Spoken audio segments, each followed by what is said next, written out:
Mẹ và em, nơi chia sẻ những câu chuyện muôn màu về nghề làm mẹ.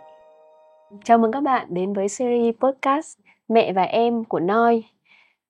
Mẹ và em ở đây thì có thể là em bé, là đứa con, nhưng mà cũng có thể là chính chúng ta, những người phụ nữ đã hoặc là có thể là đang mong muốn tìm hiểu về hành trình làm mẹ.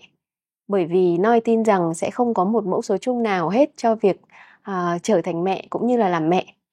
Mình là Thúy Ngân và hôm nay mình rất vui được ngồi đây cùng với chị Hương, là một người có một hành trình và một câu chuyện làm mẹ rất là đặc biệt và thú vị. Xin chào chị Hương ạ, cảm ơn chị đã có mặt ở chương trình trong ngày hôm nay. Cảm ơn. Ờ, thì không biết là mình có thể kể sơ qua về cái câu chuyện của mình được không ạ? Mình tên là Hương. Câu chuyện của mình thì nó hơi lạ. Có lẽ là sẽ không có như những câu chuyện làm mẹ khác. Mình năm nay 40 tuổi và con gái mình đã được 25 tuổi. Con gái mình là con gái nuôi. Thật ra B thì là em họ của mình. Nhưng mà từ bé mình đã ở gần B, xong rồi chăm sóc B. Rồi mẹ B thì mất sớm do bị bệnh. Thì lúc mà mẹ B mất á, thì cũng có nói nhỏ trong tai của chị là nhờ kêu chị chăm sóc cho B.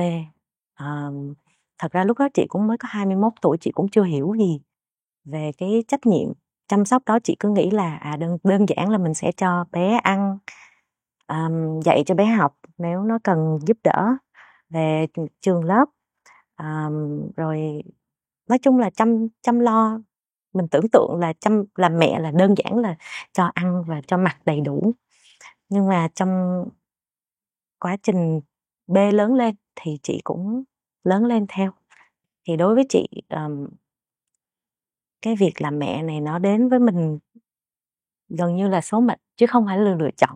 Bản thân chị thì chị chọn là không sinh con. Mình đôi khi chị cũng vẫn nghĩ là chị có phải là mẹ thật sự hay không, tại mình không sinh ra bé, không sinh ra bạn, nhưng mà mình nghĩ mình là mẹ. Cái việc làm mẹ của bên nó đã dạy cho chị rất là nhiều thứ. Cũng như em nói lúc nãy thì là làm mẹ cho một người khác, nhưng thấy là mẹ của chính mình nhiều hơn. Chị có nói là chị và B là chị em họ đúng không ạ? Thì câu chuyện từ đầu như thế nào, và khi mà B sinh ra thì chị có hiện diện trong cuộc đời B trước khi mà mẹ bạn mất không ạ? Câu chuyện đó là mẹ B với lại bố chị là hai chị em ruột.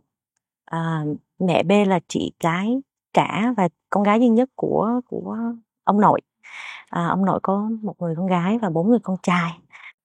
Rất là mạnh mẽ và rất là quyết đoán. Tuy nhiên á, là bác thật ra là có một người con rồi, người con nó cũng bằng tuổi chị. Sau đó thì vẫn cố gắng có thêm em bé thứ hai, nhưng mà cố 10 mấy năm á không được. Mẹ B sinh B ra thì chị đã ở chung nhà rồi và chị cũng ở với bác, rồi bác cũng đối xử với chị giống như con vậy đó. Thì trong quá trình đó chị được chứng kiến là bác xảy thai rất là nhiều lần, thì vô tình thầy cảm thấy khó chịu trong người thì đi khám bác sĩ, tưởng là bị đau dạ dày hay gì đó, hóa ra là có thai. Cái tin vui đó đi kèm với một cái tin rất là đáng sợ, đó là bác bị ung thư. Những cái năm khoảng năm 9 mấy á, ở Việt Nam mình cái cách điều trị ung thư nó rất là hạn chế, cho nên cũng sợ, cả nhà cũng ai cũng hoảng sợ hết. Biết là mình có em bé đồng thời là bị ung thư thì cả nhà cũng hơi hoảng loạn lên, tại bác cũng là trụ cột. Thì bác sĩ mới nói là có hai lựa chọn, thì bác chị phải chọn quyết định nào. Là thứ nhất, nếu mà giữ em bé thì cái việc điều trị sẽ phải đến muộn, có nghĩa là cái tế bào ung thư đó nó sẽ phát triển hơn. Cái lựa chọn thứ hai đó là bỏ thai và điều trị ngay từ lúc này. Thì bác quyết định là giữ em bé lại. Tại em bé đó là vô tình lắm, chứ không có lên kế hoạch hay là tìm kiếm gì cả. Thì tới lúc mà cái quá trình mang thai của bác cũng rất là vất vả, tại vừa bị bệnh mà vừa bị nghén, đỡ lớn tuổi cũng 45 tuổi mới có thai. Thì sinh B ra một cái á, là khoảng chừng 2 tháng là bác chị phải đi vào bệnh viện để phẫu thuật liền. Thì trong quá trình mà bác đi chữa bệnh như vậy thì chị ở nhà, lúc đó chị mới học cấp 3 thôi, thì chị chăm B. Còn mẹ chị thì đi ra đi vào trong bệnh viện. Bác sau khi phẫu thuật xong thì cũng mất khoảng 4-5 tháng gì đó rồi mới bình phục, cho nên cái giai đoạn đó bác không có tận tay chăm sóc B được nhiều, tại vì ở trong bệnh viện khá là nhiều á, tại vì phải cái gì ta, điều trị hóa chất á. Thành ra vô tình cái quá trình đó chị dành rất là nhiều thời gian bên cạnh B. Khi mà chị còn bé, chị tưởng tượng nó giống như con búp bê vậy đó, nó rất là dễ thương, nên chị chăm nó. Thì bây giờ nghĩ lại thì thấy cũng y chang như một người mẹ bình thường, tại vì chị cũng thức đêm rồi cũng bồng lên vai khóc, thì chị cũng ru, rồi chị cũng hát ru, rồi cho bú bình, rồi chớ bị làm như nào, cách chăm sóc em bé là chị học được từ lúc đó luôn. Rồi đến lúc B khoảng chừng gần 4 tuổi thì bệnh nặng hơn, không thể nào mà phẫu thuật hay là chữa trị được. Bây giờ chỉ có là điều trị hóa chất được bao nhiêu thì điều trị. Thì thời gian đó kéo dài khoảng hơn 1 năm. Thì nhưng mà bác chủ yếu là ở trong bệnh viện thôi. Lúc đó B khoảng chừng gần 5 tuổi thì mẹ B mất. Mẹ B mất thì sau đó B vẫn tiếp tục ở với chị và mẹ chị. Sau khi mẹ B mất thì bố mẹ chị cũng ly hôn, mỗi người ở một nơi. Thì ở trong nhà chỉ còn chị với em gái chị và B. Chị gái ruột của B thì lập gia đình, cái nhà chồng ở. Với lại chị của B cũng không biết là mình có nên đem em của mình vào nhà chồng hay không, tại vì cũng mới về làm dâu. Cho nên vô tình thì B tiếp tục lại ở với chị. Trong quá trình đó thì chị có đi du học 1 năm. Mẹ chị ở nhà với B. Chị về thì mẹ chị đi qua Úc ở. Thì lúc đó cũng nghĩ là chắc là sau này chị cũng đi theo mẹ qua Úc ở. Mới đem giấy tờ ra xin nhận làm con nuôi. Thì trên giấy tờ B là con nuôi của chị. Cho nên từ đó trở đi tự nhiên mọi người cứ gọi đó là con gái của chị luôn. Chứ thật ra ở nhà thì vẫn xưng hô bình thường với nhau, chứ không gọi là mẹ với con. Tại vì thật ra cách nhau cũng có 10 mấy tuổi thôi. Bây giờ thì bạn đã ở riêng rồi. Trong quá trình mà bạn đi du học như vậy thì chị và chồng chị cũng cố gắng connect với bạn nhiều hơn về mặt tinh thần. Rồi đang học gần hết thì đùng cái Covid xảy ra, thì bạn quay về Việt Nam, thì vợ chồng chị cũng quyết định về Việt Nam ở. Rồi 3 người sống chung với nhau khoảng hơn năm. Tức là cái quyết định mà vợ chồng chị về Việt Nam ở là Vì một B. phần là vì B. Phần lớn là vì B. Phần lớn là vì B. Tại vì mình cứ thấy xung quanh mọi người, gia đình có những người bị bệnh xong rồi bị Covid, xong rồi họ mất đi, thì xong rồi mình cứ ở nước ngoài, mình cứ nghĩ là vì lý do gì mình ở đây. Tại vì ok mình kiếm ra tiền nhưng mà mình không có được ở gần cái người thương của mình, người thân của mình, lỡ có chuyện gì xảy ra thì sao. Cho nên lúc đó thật ra Việt Nam mình đang cấm, chưa có cho về lại, nhưng mà chị với chồng chị cũng cố gắng tìm mọi cách.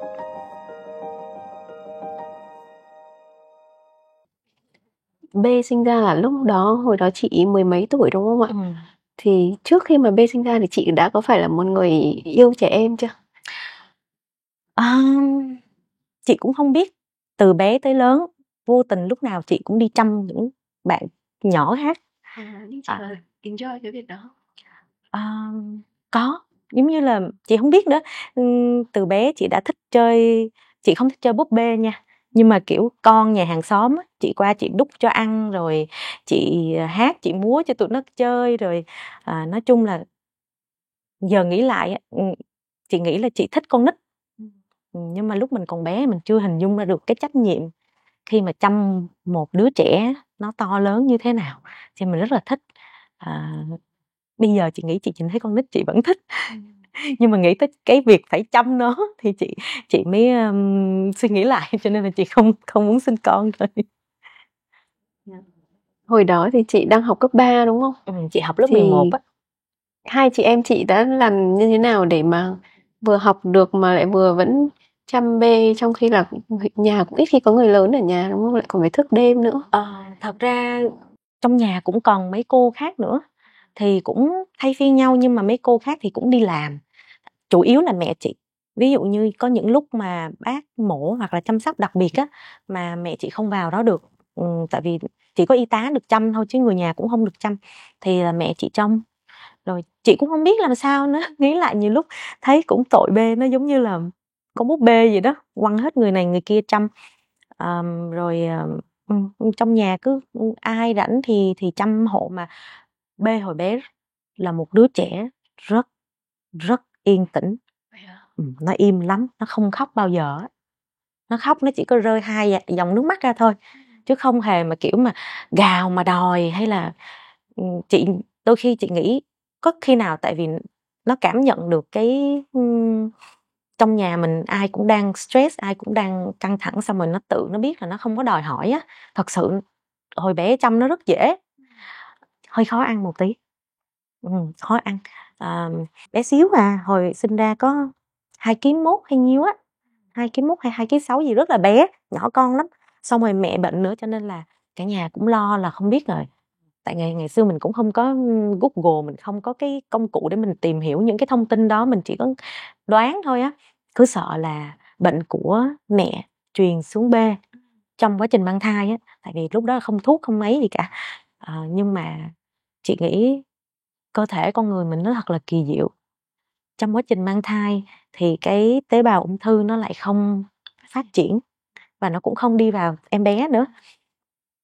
Lúc đó trong cơ thể chắc là nó có một cái khả năng hiểu là mình đang cần phải bảo vệ cái đứa trẻ này. Hồi bé bê cũng rất là dễ, rồi tự lớn hơn chút xíu cũng vậy, tính tình cũng rất là im, rất là nhút nhát á, phải gọi là nhút nhát chứ không phải là im nữa. Nhút nhát và không có thích nói nhiều, không thích giao tiếp nhiều. Nhưng mà không ngờ lớn lên bây giờ nhiều lúc chị cũng hơi wow. Cái này chắc không phải học ở chị.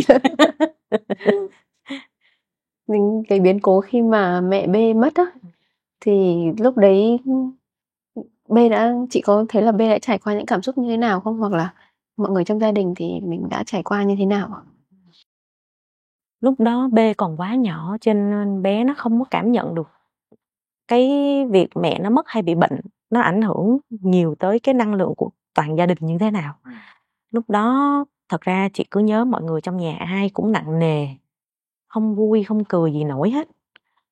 Có những ngày tháng có vẻ bác tỉnh táo hơn thì mọi người rất là vui. Thật ra trong lòng ai cũng biết, sâu thẳm ai cũng biết là sẽ một ngày không xa bác sẽ ra đi.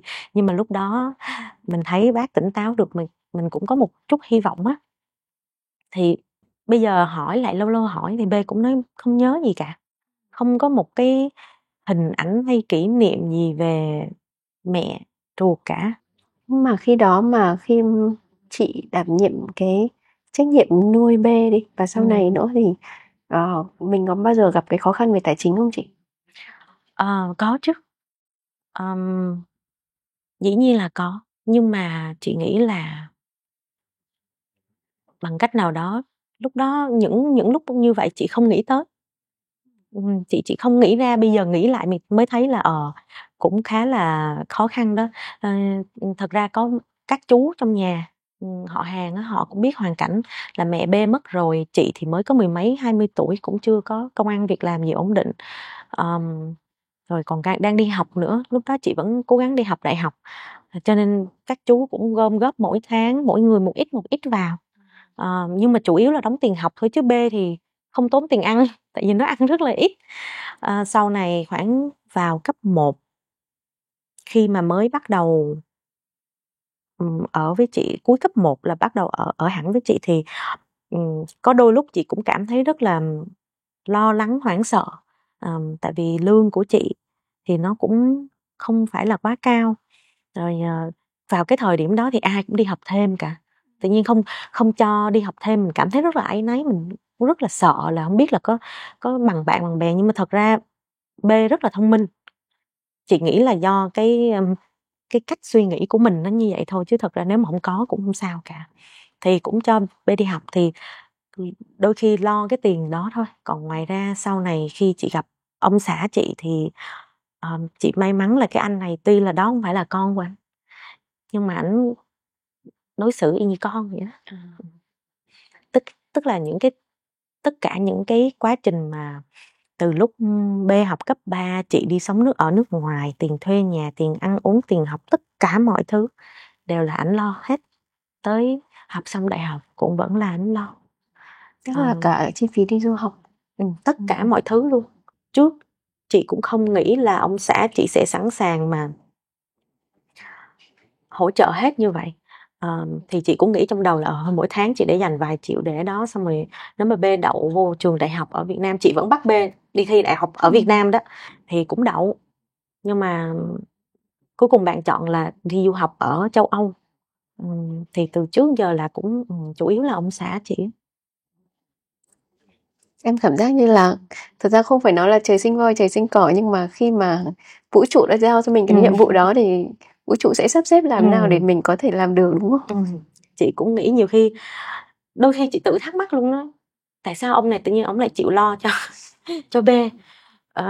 Và có một cái rất là buồn cười, đó là tính của hai người đó cực kỳ giống nhau. Tính cực kỳ giống nhau luôn, về cái sự thông minh nè, sự sâu sắc, cái sự quan sát và cái tính ít nói. Rồi có những cái sự mà về cái có những cái gọi là bản ngã cũng giống nhau nữa cơ. Cho nên hai người đó lại hiểu nhau rất là nhiều. Chị đôi khi chị lại không hiểu B bằng, tại vì anh nói cái quá trình lớn lên của anh nó cũng hơi tương tự giống như B. Thì chị cũng nghĩ cũng hay, tự nhiên mình như vậy cái ông trời chắc ông cũng thương, cái ông tự nhiên ông đưa đẩy sao mình gặp được cái người ở một cái đất nước rất là xa, một cái văn hóa rất là khác, mà tự nhiên hai người tính tình lại giống nhau, xong rồi cũng hiểu và thông cảm cho nhau nhiều. Cho nên hai người đó bây giờ cũng khá là thân. Mà khi mà chị mới gặp anh thì tính chị cũng hơi mạnh dạn á. Chị cũng biết trong quá trình này chị không thể nào mà chị sống một mình được, cho nên chị ngỏ ý, chị nói bây giờ dọn về ở chung đi, nhưng mà tôi có một cục bonus được không? Dắt về giờ ở chung luôn. Thì anh cũng không nói gì cả, không tính toán. Lúc đó chị mới quen được 6 tháng rồi đó, mà cũng không tính toán, không nói gì cả. Cũng ở chung, nhưng mà hai người lúc đó chưa có nói chuyện với nhau. Sau này khi mà B vào đại học rồi á, thì có vẻ như mới hiểu, kiểu như là B lúc đó B đủ lớn để nhìn thấy cái sự giống nhau của hai người á. Thì khi mà nói chuyện thì thấy là có vẻ như là connect được, kết nối được với nhau. Thì hai người đó mới bắt đầu khoảng chừng hết cấp 3 đó. Hết cấp 3 thì mới nói chuyện với nhau nhiều, chứ thật ra lúc trước là chị giống như là người phiên dịch vậy đó. Mà trong khi đó là B hiểu tiếng Anh từ bé rồi, chứ không phải là không hiểu, nhưng mà không thích nói thôi. Cả nhà không. Tức là mất rất nhiều thời gian để có thể mở lòng với nhau. Xong rồi sau này thì B mới mạnh dạn hơn một chút xíu, mới nói chuyện nhiều hơn.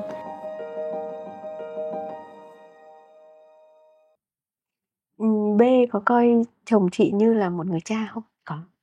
Hiện tại là có. Đôi khi chị hỏi B á, chị hỏi là đi ra đường người ta nói, ví dụ như B giới thiệu đây là bố mẹ của B, rồi người ta hỏi tại sao, thì B có nói với chị là thì Hương với Lê Thành là bố mẹ của B chứ còn gì nữa. Thì bạn chỉ nghĩ đơn giản là như vậy thôi. Đơn giản là hai người chăm sóc và hai người nuôi dưỡng cho B, thì đây là bố mẹ của mình thôi. Thì chị nghĩ là trong lòng B, chồng chị là bố của B. Nhưng ở nhà thì mọi người mình vẫn xưng tên với nhau. Đúng rồi. Chồng chị thì hay gọi B là kiddo, nhóc. Em thấy trong hành trình nuôi dạy một đứa con ấy thì cũng có những cái khoảng thời gian thách thức nhất định. Như chị nói là hồi nhỏ thì B cũng là một em bé khá là dễ đi. Nhưng mà trong giai đoạn tuổi teen thì sao? Tuổi vị thành niên thì sao? Chị có kỷ niệm nào không ạ? Có, chị nhớ. Có cái kỷ niệm lúc mà B còn bé xíu chị cũng nhớ mãi luôn á. Nó cái lứa tuổi mà từ 3 tới 7 tuổi á, nó dễ thương lắm. Nó hỏi những câu rất là ngây ngô. Có một hôm chị chở nó đi học, xong rồi đi phía trước chị có một cô đi xe máy, tóc cổ dài tới qua mông vậy nè. Nó mới hỏi tóc dài vậy để làm gì ta? để đi toilet mình lấy mình xài luôn. Câu chuyện đó là chị nhớ tới giờ. Hỏi thì bạn không nhớ đâu. Rồi ôm chị ngồi đằng sau xe máy, tại bạn cũng nhỏ con á, ôm vậy nè, nhưng mà cái tay không có tới thì nó móc cái tay vô cái đĩa quần đó, nó bụng to quá nó ôm không hết được. Rất là dễ thương. Rồi từ bé là thích nghe nhạc Westlife, rồi thích xem phim Hàn Quốc, thích xem những cái chương trình ở trên Disney. Ở trên hồi đó TV mới có truyền hình cáp á, thì chị bắt truyền hình cáp, xong thích xem Disney High School Musical, rồi cũng nhảy nhót theo, rất là dễ thương. Nhưng mà chuyển qua cái giai đoạn teen là rất là khó chịu. Khó chịu như thế nào? Tính của B trước giờ khó chịu nhưng ít khi nào nói ra lắm. Chỉ có lầm lì lì, cũng không cãi, không chướng, không gì cả, nhưng mà cứ lầm lì lì vậy đó. Khoảng tuổi teen thì bạn nhát tới mức mà đi ra quán ăn, bạn khát nước, bạn muốn gọi một chai coca, mà cứ nói nhỏ như tay chị, kêu dùng chai coca đi. Cái chị mới thách thức, chị nói không, bé tự gọi đi, bé gọi thử xem một lần xem có sao. Bắt ép mà hầm khó chịu, nhưng mà cuối cùng thì cũng dám gọi. Xong rồi có những lần bạn bè đến nhà chơi thì cứ ở trong phòng, khoảng thời gian đó thì bạn khá là xa cách. Nhưng mà chị nghĩ là đứa nào ở cái tuổi đó cũng gặp cái vấn đề đó, là nó không biết nó là ai, nó thuộc về đâu. Có một cái chị thấy rất là ngạc nhiên, đó là ở nhà thì rất là hiền, rất là nhút nhát, nhưng mà đôi khi có bạn đến nhà chơi đóng cửa vào, chị chỉ nghe ở bên ngoài thôi là B có vẻ rất là bossy. Rất là kiểu cũng mang tính cách của leader á. Mà lúc đó chị không nghĩ gì cả, thì chị mới thắc mắc, chị mới hỏi ủa sao B có bạn tới, sao B khác quá vậy? Thì bạn không trả lời, cứ nhìn xuống đất vậy nè. Đó là cái mà chị thấy là nhớ nhất. Bây giờ bản thân chị hiện tại ở thời điểm này, chị vẫn đang học, vẫn đang khám phá, tức là có những cái thói quen cũ mình phải học cách bỏ nó đi, và học những cái thói quen mới. Và những cái thói quen mới này nó rất là khó, và nó rất là nó cảm thấy giống như là nó rất là nghịch với cái văn hóa, với lại cái thói quen, cái sự thoải mái của mình á, cho cả chị và cả B. Ví dụ như là gì ạ? Đặt ra rào cản, giới hạn, đặt ra những giới hạn, rồi đặt ra những nguyên tắc. Khoảng 2 năm nay là chị rất là gọi là vật lộn với cái việc làm mẹ. Tại vì xưa giờ chị quen với việc làm mẹ của một đứa trẻ, chị chưa quen với việc làm mẹ của một người lớn. Và việc làm mẹ của một người lớn nó rất khác. Nó là một cái chương sách mới, nó không cho mình một sự chuẩn bị, nó không cho mình một cái nhá đèn trước hay là báo động trước gì cả. Nó đến một cách rất là đột ngột. Thì chị cũng đang làm quen với việc đó, và chị nghĩ đối với bạn cũng đang làm quen với cái mối quan hệ giữa chị và bạn. Nó đang chuyển sang một bước là bây giờ mình là hai người lớn với nhau, nhưng chị vẫn ở cái vai trò là hướng dẫn, và nếu cần thì chị sẽ đứng ra bảo vệ. Đó là bên trong của chị nghĩ là như vậy thôi. Còn chị không biết đối với B thì B sẽ xem cái việc đó nó như thế nào. Coi như bước trước khi tốt nghiệp đại học đi, thì là trong đầu của chị, hình ảnh của bạn vẫn luôn là một đứa trẻ 3 tuổi. Chị nghĩ là ai làm mẹ cũng sẽ chị đoán thôi là ai làm mẹ cũng sẽ vướng vào cái vấn đề đó cả.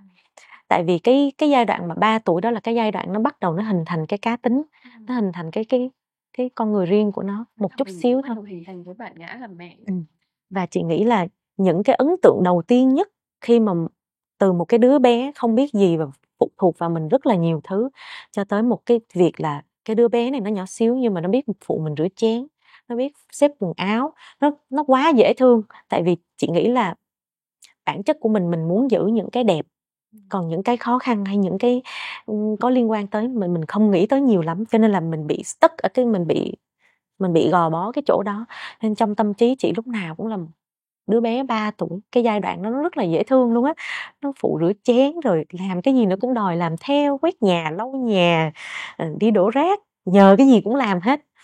Thì tới lúc mà Linh chuyển qua tuổi dậy thì chị bắt đầu phải tìm cách làm sao để tiếp cận với bạn, là đó, như cái việc là nói không á. Rồi kiểu mình cứ theo những cái lời dạy của ông bà bố mẹ ngày xưa, kiểu là cứ phải gắt gỏng với con hay là nghiêm khắc này kia thì mới được á. Nhưng mà chị làm không được điều đó. Chị không kiểu la được. Từ xưa giờ chị chưa la bê lần nào luôn á. Có một lần chị dạy học lớp 3, chị dạy toán cho, mà lúc đó bạn chắc là mệt quá, lúc đó 9 giờ đêm rồi mà. Thật ra lúc đó chị cũng còn quá trẻ, chị không nghĩ tới là bây giờ con nó mệt, bé mệt rồi và đi học cả ngày rất là căng thẳng rồi, xong rồi cái cách dạy của mình á, mình cứ bắt ép nó là phải hiểu theo cách của mình á. Thì chị có tức quá, kiểu nó mới trả lời đúng xong hỏi lại đúng cái câu đó trả lời lại sai tiếp, xong rồi chị mới cáu quá, chị tét lên cái tay một cái là thôi. Xong chị nói thôi không dạy nổi nữa, và từ đó trở đi chị không dạy cho bé học nữa, là chị cho đi học thêm. Nhưng mà từ đó trở đi chị rất là áy náy về cái việc đánh lên tay nó. Cho nên chị không lớn tiếng với B được, nhưng chị vẫn tìm cách nghiêm khắc.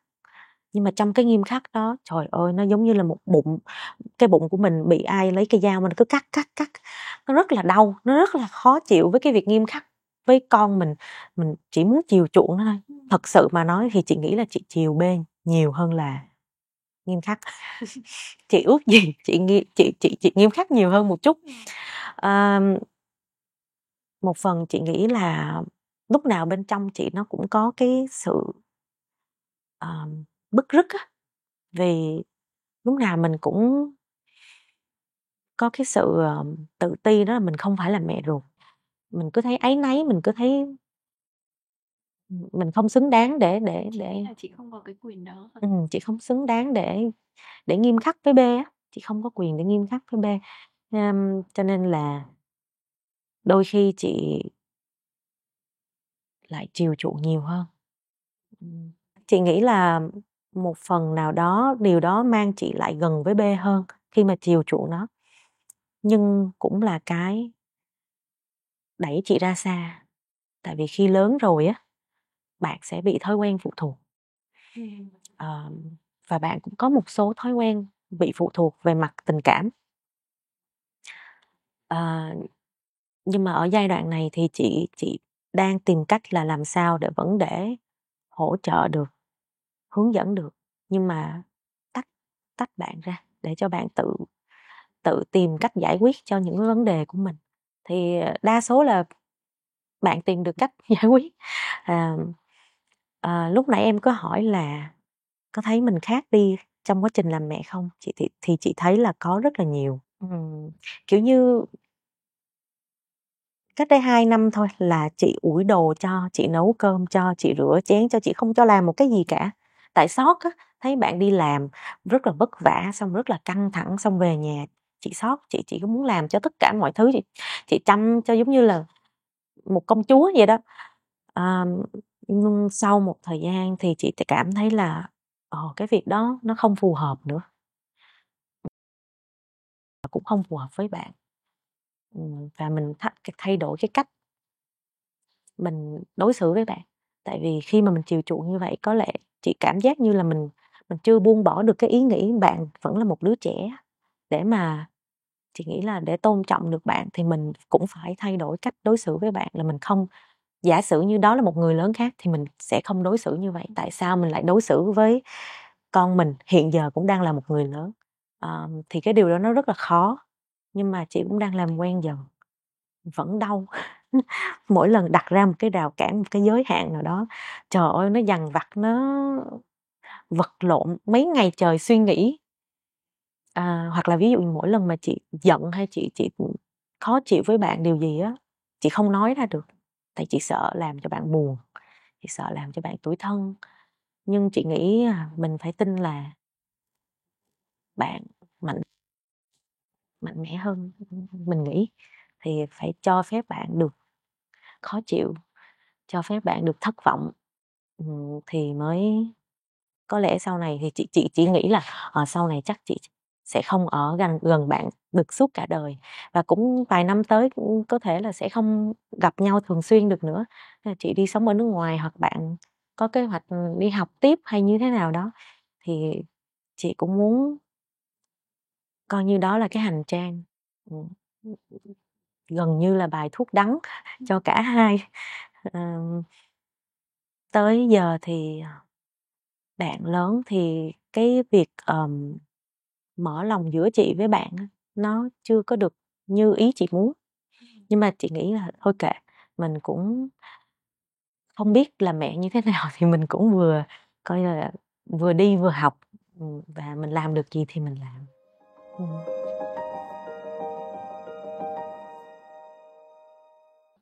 Chị có nghĩ là B nhận ra những cái dần vặt đó của chị không?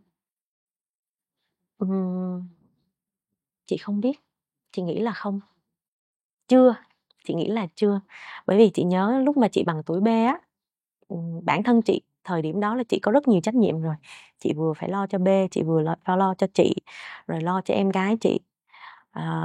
Nói chung không hiểu sao người ta hay nói đùa là chắc kiếp trước làm gì đó xấu lắm rồi kiếp này mang nợ đủ người. Thì chị cảm thấy giống như chị mang nợ nhiều người lắm á. Từ bé luôn, 5-6 tuổi là chị đã tự nhiên được đưa vào những cái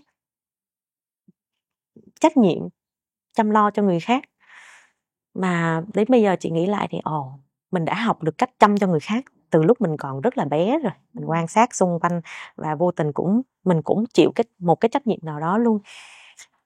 Tuy là chị là cảm thấy cái lúc mà chị bằng tuổi B á, là chị cảm thấy chị rất là trưởng thành nha, mình là một người rất là can đảm, một mình lo cho em, lo cho con, rồi không dựa dẫm vào ai, không nhờ vả ai rồi này kia.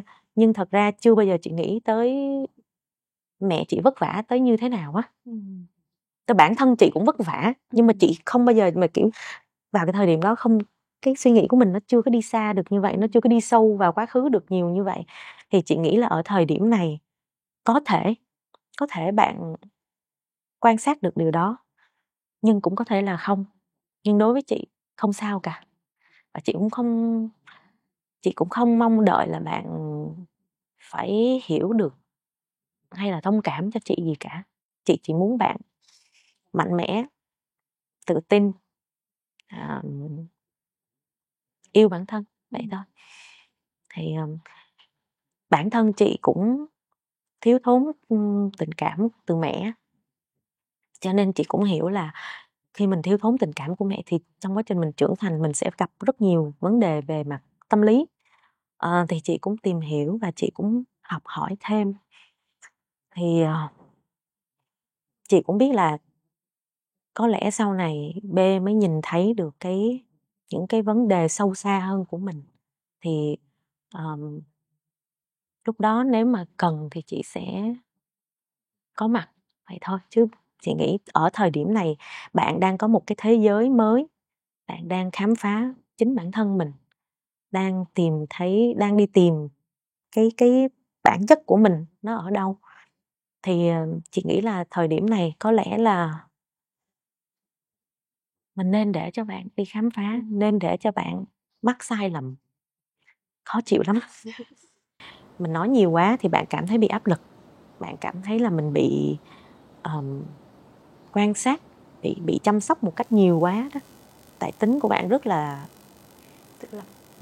thích tự lập và rất là thích tự mình làm tất cả mọi thứ.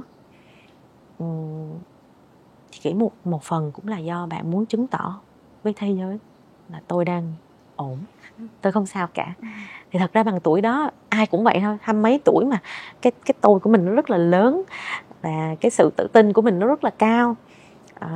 Cho nên chị cũng không, thật sự là nhiều lúc chị cũng không biết phải làm sao. Không có một cuốn sách nào hướng dẫn mình làm mẹ của người 25 tuổi hay là 24 tuổi như thế nào. Chị chỉ nhớ lại lúc đó mình bằng tuổi B thì mình sẽ như thế nào. Khi mẹ mình nhắc kiểu như vậy thì chị nhớ mình rất là khó chịu và mình sẽ không làm theo đâu. Chỉ khi nào tự nhiên mình muốn á, mình muốn, ví dụ như là mình muốn thay đổi thói quen ăn uống hay là thay đổi một cái gì đó là tự mình muốn thì mình mới làm được. Còn mẹ mình càng nói càng khó chịu, nên chị cũng, nhưng mà thôi kệ, cứ nhắc đi mà khó chịu cũng được, kệ cho khó chịu. Mình mới hiểu lòng mẹ của mình đúng không? Bây giờ chị mới hiểu. Nhiều khi đôi khi chị giống như tới mùa Tết này nè, chị cứ nghĩ lại ngày xưa nhớ lại thấy thương, tội mẹ ghê á. Kiểu chị không được nhận tình cảm của mẹ nhiều, nhưng mà mình cũng nhìn thấy là mẹ yêu mình, nhưng chỉ có là không đáp ứng được những cái mình cần. Mẹ chỉ đáp ứng được về cái vật chất thôi.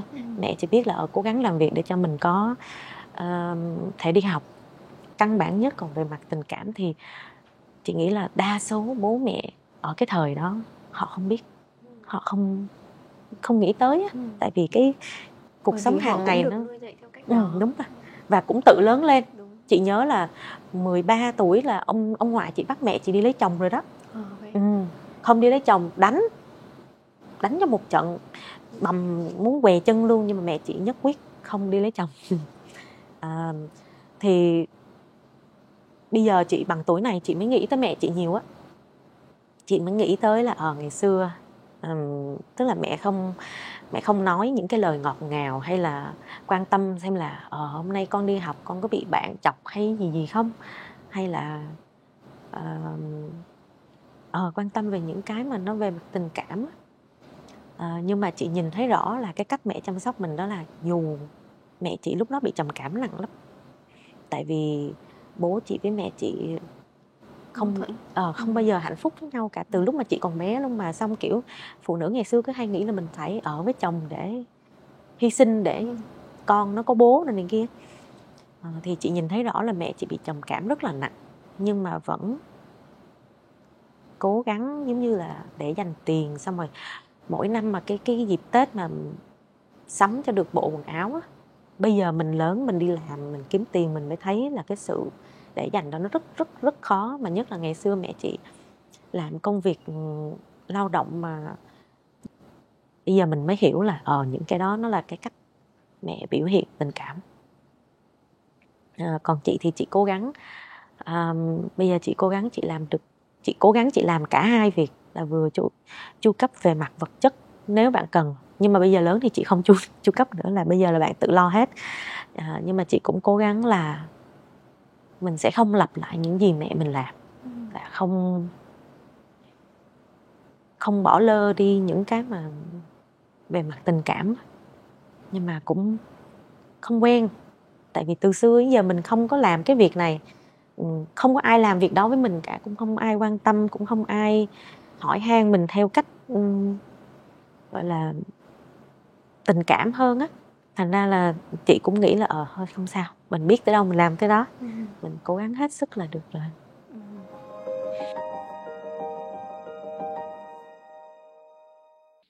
Chúng ta vẫn nói là những cái tổn thương truyền từ thế hệ này sang thế hệ khác á.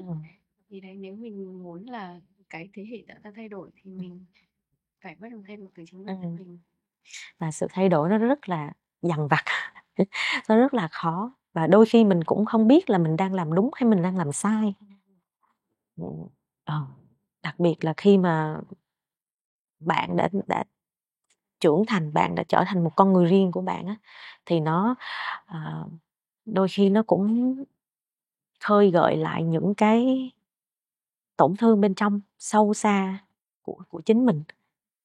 Thật ra chị thấy rất là xấu luôn á khi mình làm cái việc này, nhưng mà chị học được là ok, mình có quyền mình suy nghĩ, chỉ mình đừng có hành động theo cái suy nghĩ của mình là được rồi. Là nhiều khi chị nghĩ chứ ngày xưa bằng tuổi là tôi đã làm được đủ thứ, tôi không có là tôi không có như vậy, xong kiểu mình cứ hay so sánh mình với bạn á. Chị không biết là những người mẹ khác như thế nào, đặc biệt là khi bạn lớn lên nha, chứ còn nhỏ thì không hề. Còn nhỏ mình bị bảo bọc một cách quá mức nữa, mình chỉ muốn cho bạn được sung sướng nhất có thể thôi, nhưng mà sau này lớn thì đôi khi chị so sánh bản thân mình với bạn. Mình nhiều khi nghĩ là có biết là ngày xưa tôi bằng tuổi này là tôi khổ, tôi vất vả, tôi cô đơn tới cỡ nào không. Ờ, nhưng mà chị biết làm như vậy thì chẳng có lợi gì cả, thì cũng cố gắng mỗi lần nó xuất hiện thì cho nó xuất hiện xong rồi từ từ cho nó ra đi thôi. Thật ra là mình cũng hiểu là như thế là cũng không phải là quá công bằng với các bạn, bởi Ừ. vì khi các bạn đã còn nhỏ thì mình đã rất bảo bọc và mình không để các bạn làm Yeah. nhiều thứ. Ừ. Đến khi lớn mà mình lại mong đợi yêu cầu các bạn phải biết làm nhiều thứ thì nó cũng hơi bất công. Ừ. Chị thấy giống như có những cái ví dụ như trong nhà chị thôi, có mấy bạn mà anh chị em họ tự nhiên trước 5 tuổi thì đút cho ăn cơm, rồi mặc quần áo, cho tắm cho khẩu, giống như là búp bê vậy đó, đối xử với cái đứa trẻ đó giống như là nó không có hiểu biết, nó không có một cái kỹ năng gì cả, xong đùng cái tự nhiên đi học, nó không biết tự mang giày, nó mang giày trái, cái đứng la nó, mắng nó là trời ơi, bằng này tuổi mà không biết mang giày, bằng này tuổi mà không tự đút ăn nữa. Nhưng mà suy nghĩ lại, nhưng mà từ xưa giờ không để cho nó tự ăn, nhưng mà tự nhiên một ngày nào đó bắt nó như vậy. Chị cũng nghĩ là mình cũng không thể nào, với lại hoàn cảnh của mình với hoàn cảnh của con mình không thể nào giống nhau. Và chị cũng học cái cách là thay vì là như vậy thì mình nên vui cho nó, là bây giờ đỡ quá, nó không bị như mình hồi xưa nữa. Và cái gì nó được hơn mình, nó là cái niềm vui, nó là cái sự may mắn của mình, chứ thà như vậy, chứ không lẽ nhìn con mình khổ hơn mình chắc chịu cũng nổi đâu. Chắc không thể nào nổi đâu. Cũng vì lý do đó mà mình cũng cố gắng hết hết sức. Và đối với chị thì bây giờ đó, về mặt tình cảm, làm sao để cho bạn cảm thấy trong giai đoạn cái tuổi này bạn cảm thấy an toàn hơn so với chị thời đó, là chị vui lắm rồi.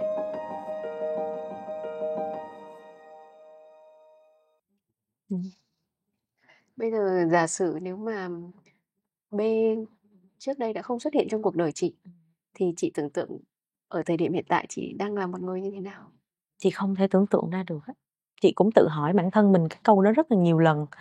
Chị nghĩ nếu không có B, hoặc cái thời đó thay vì mẹ B hỏi chị, hỏi một người khác, thì chị không biết chị là con người như thế nào, và có thể là chị còn không quen chồng chị luôn á. Chị nghĩ là mỗi một cái chuyện nó xảy ra nó đều có dẫn dắt tới một cái gì đó. Nếu mà không có B thì chị không tưởng tượng ra được câu chuyện của mình, hay là cái tâm trí, hay là cái con người của mình ở thời điểm này nó đang ở đâu, nó như thế nào, hình dạng ra sao, chị không thể tưởng tượng ra được. Tức là chị thấy cái việc có con và việc được giao cái trách nhiệm đấy vào tay là nó định hình cái cuộc sống của mình, bản thân mình bây giờ. Chị nghĩ là nó ảnh hưởng rất lớn.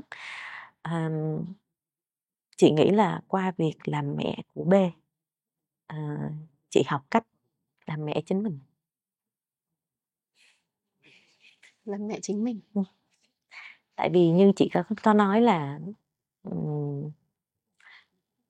do chị cũng thiếu thốn tình cảm từ mẹ, cho nên đôi khi chị cũng không biết được mẹ yêu thương là như thế nào, được mẹ chăm sóc về mặt tình cảm là như thế nào. Thì trong quá trình đó chị thấy là nếu mình cứ áp dụng cách của mẹ mình đối xử với mình với B, thì mình đang lặp lại cái quá trình đó, và có thể sau này B sẽ phải trải qua những cái cảm xúc rất là khó, rất là khó khăn, đặc biệt là cái cảm xúc về chính bản thân mình, cái sự yêu thương và quan tâm tới chính bản thân mình. Sẽ cho nên chị không muốn B sẽ phải lặp lại những điều đó, nên chị cố gắng hết sức thôi. Chị không nghĩ là chị làm được một cái trách nhiệm một cách hoàn hảo, nhưng mà chị nghĩ là Đó, vũ trụ đã cho chị những công cụ nào thì chị cố gắng chị xài hết. Và trong cái quá trình đó, quá trình giúp đỡ B thì chị cảm thấy chị lớn lên rất là nhiều. Chị cảm thấy mình bao dung hơn. Mình biết cách chấp nhận hơn và chấp nhận chính mình đó, chứ không thì chỉ là chấp nhận con người của B, và chấp nhận chính mình nhiều hơn á. Em thấy ý này rất hay á, là thông qua việc mình nuôi dạy và chăm sóc một đứa trẻ thì thật ra mình chính là đang chữa lành cái đứa trẻ bên trong của mình. Yeah.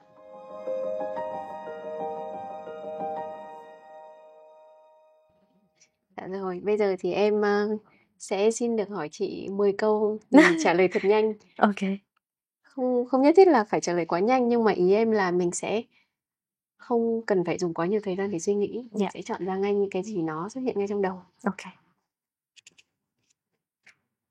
Theo chị đâu là 3 điều quan trọng nhất khi làm mẹ?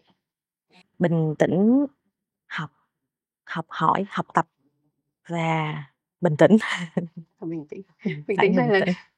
Cái gì quan trọng thì phải nhắc lại 2 lần. chị chỉ nghĩ ra được những cái vấn đề đó thôi. Có khoảnh khắc nào mà chị cảm thấy hơi có lỗi với B không? Rất nhiều lắm. Chị có cần kể ra không? Nếu mà có thể là một khoảnh khắc gần đây chẳng hạn. Gần đây nhất hả? Gần đây nhất. Chị nghĩ là chị hơi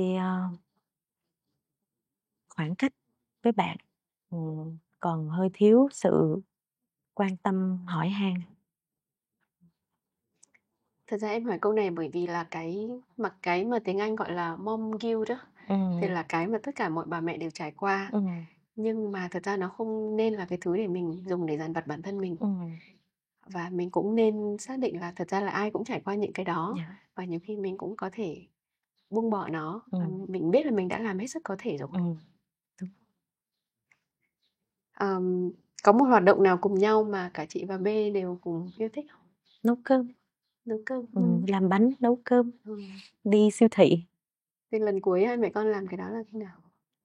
Cũng khá là lâu rồi, từ ngày bạn dọn ra thì ít. Mỗi lần bạn về nhà chơi thì bạn cũng cố gắng rửa chén chung. Tham gia nấu chung thì cũng có, nhưng mà có vẻ như ít hơn. Nhưng mà trong giai đoạn này chị cũng đang chấp nhận là bạn đang chuyển mình, cho nên không sao cả. Chị thấy B khác chị và giống chị ở điểm gì nhất? B giống chị ở tính gọi là gì ta, perfectionist. Rất giống. Cầu toàn.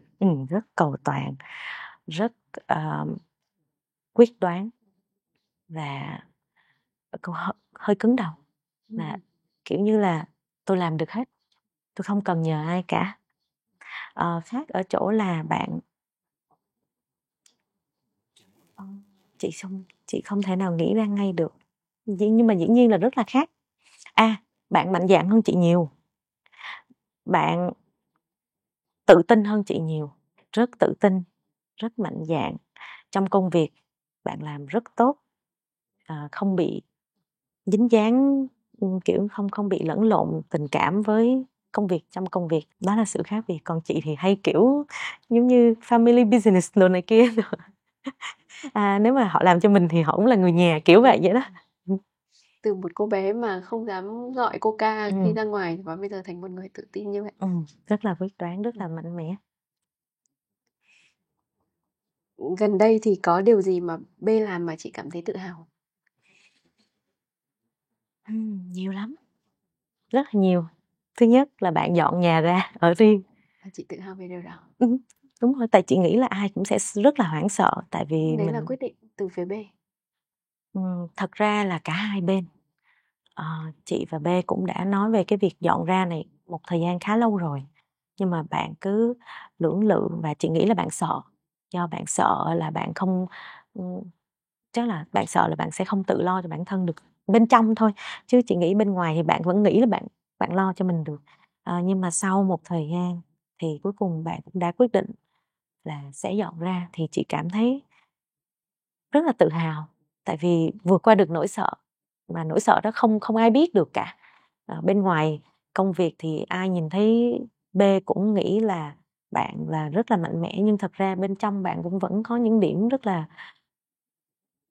yếu đuối, rất là dễ xúc động á. Nhưng có một cái chị thấy tự hào hơn nữa, đó là có một lần chị nói chuyện vui với bạn thôi, thì bạn nói là dạo này B cảm nhận như mình đang bị gọi là vô tri á. Tức là mình bị không có để tâm vô trong cái việc mình đang làm, nó bị phân tâm nhiều quá. Và chị nghĩ là cái việc nhận ra được trạng thái đó của mình là một cái sự trưởng thành rất là lớn. Nên chị cũng rất là tự hào.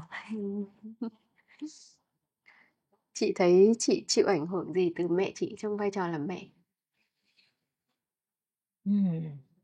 Câu này hơi khó trả lời, tại vì chị làm tất cả những thứ mà mẹ chị không làm. Chị làm, sự lựa chọn của chị là ngược lại tất cả những gì mẹ chị làm, cho nên chị nghĩ là mẹ chị ảnh hưởng tới chị rất lớn đó. Nhưng mà chị cứ dựa vô đó, giống như là đó là một cái bản mẫu của chị, là chị sẽ mẹ làm điều đó thì mình sẽ không làm điều đó. Tuy nhiên về có một cái mà chị làm giống mẹ chị và chị học được và chị cảm thấy nó rất có ý nghĩa, đó là cái việc nấu được bữa ăn ngon cho con mình. Nó tạo cái niềm vui lớn. Đó là cái duy nhất mà chị là không làm ngược lại thôi. Nhưng mà chính việc làm ngược lại thì đúng là nó thể hiện là mình bị ảnh hưởng rất là nhiều. Chị nghĩ là mình bị ảnh hưởng quá nhiều đó. Cho nên mình mới cứ cái gì mình làm mình cũng dựa theo cái bản mẫu đó cả. Nếu có một điều mà chị muốn B nhớ về chị nhất trong vai trò là mẹ thì đó sẽ là điều gì?